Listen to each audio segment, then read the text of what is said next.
bine ați venit la un nou vlog. Adina și-a lăsat penarul de ieri aici, pentru că ieri a fost la mine să-și facă temele și astăzi va veni să ne distrăm, așa că să facem câteva YouTube-uri împreună, așa. Iar eu voi ascunde penarul și eu să întrebe unde este penarul. Unde este penarul dacă l-ai folosit, l-ai luat la școală? Ne-am întâlnit azi la școală, dar nu i-am zis nimic despre, adică i-am zis despre penar, dacă tot vine la mine să-mi ia. Dar i-am zis că vine să-l ia, așa că haideți să mergem să-l ascundem pe undeva. Bun, acum am ieșit afară, cred că pe afară o să fie mai bine să-l ascundem decât înăuntru, are mai multe șanse să-l găsească, așa că vom merge în grădină. Sper să nu vină chiar acum. Așa. În coșul ăsta, nu, în coșul ăsta trebuie să găsim un loc mai bun. Mai bun. Unde să-l ascundem?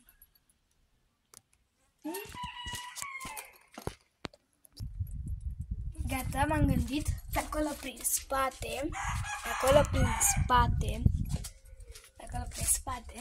Eu am aici pe părinții mei care filmează. Așa, haideți să vă arăt. Asta e grădina noastră unde petrecem noi zilele. Bine, așa, duminici.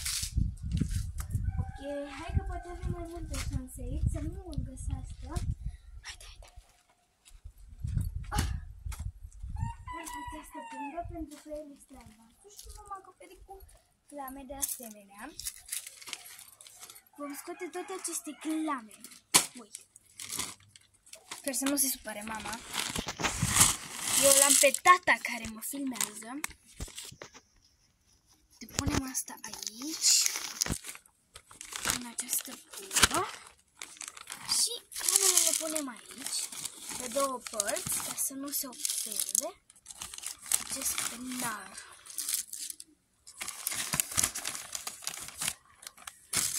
Partea cealaltă. Doamne, cine a pus să aibă mama atât de multe clame? Clame.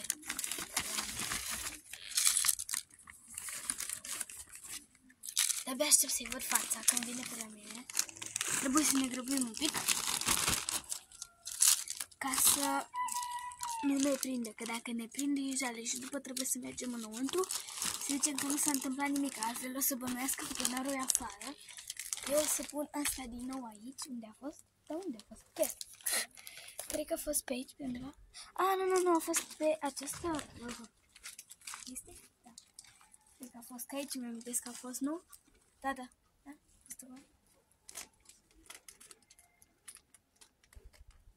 Stai acolo. Haide.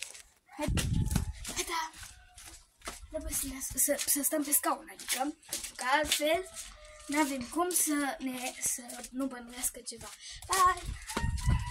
Bun, cred că am ajuns înăuntru.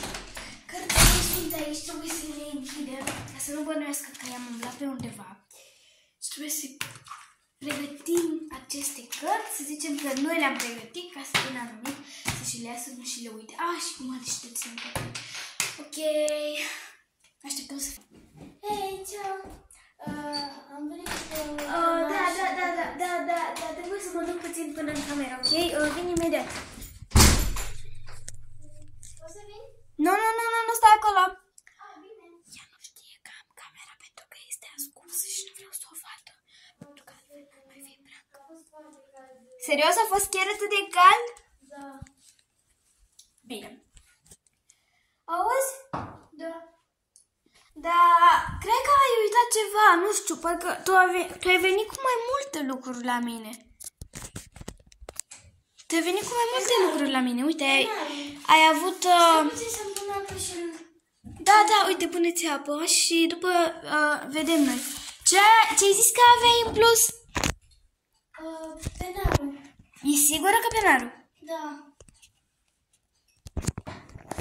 Am văzut camera, de ce filmez? Nu știu, mă turăm așa să facem un vlog așa mai pe... Da, așa, un vlog. Deci... Fix că m-am pierdut eu pe penarul.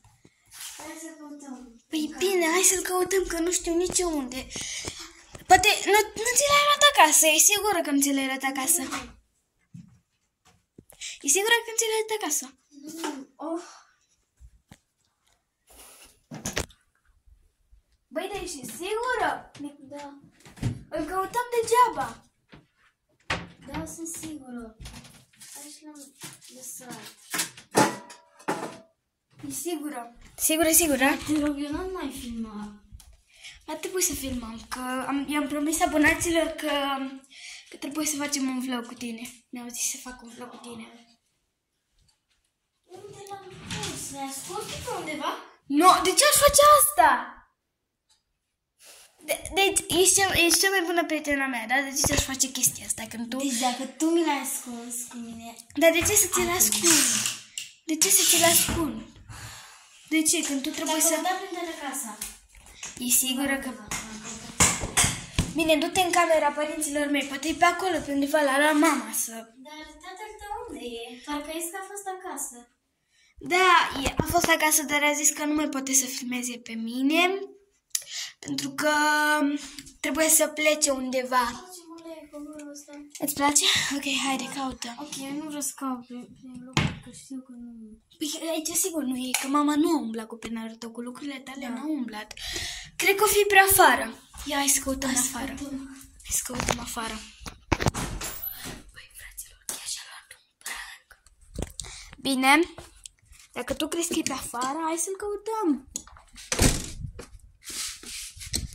Dar eu nu cred că are ce să caute afară, că doar până la urmă e afară. De ce să fie un penar afară? Băi! Dar de ce să fie afară? Îmi zici și mie de ce să fie afară. Ha? Stai. Păi, dar de ce să fie afară? Nu știu. Deci măcar nu se vede. Hai.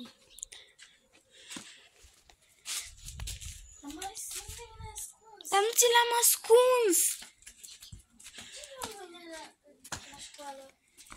Da, eu nu ți l-am ascuns, tu ți l-ai pierdut, poate. Poate tu ți l-ai pierdut. Haideți să căutăm în grădină, hai să mai căutăm în grădină. Ok, haideți să mergem să căutăm în spate. Dacă tu zici că e așa, grabă, multă. Păi, dar de ce să ți-l ascund dacă mâine e școala? E 5. De ce să... E ora 5, cum să ți-l ascund? Că tu mâine ai școală, frate. Cum Doamne ferească-mă, să te ascund, că... Băi, fata asta pe mine nu mă crede. Serios dacă nu?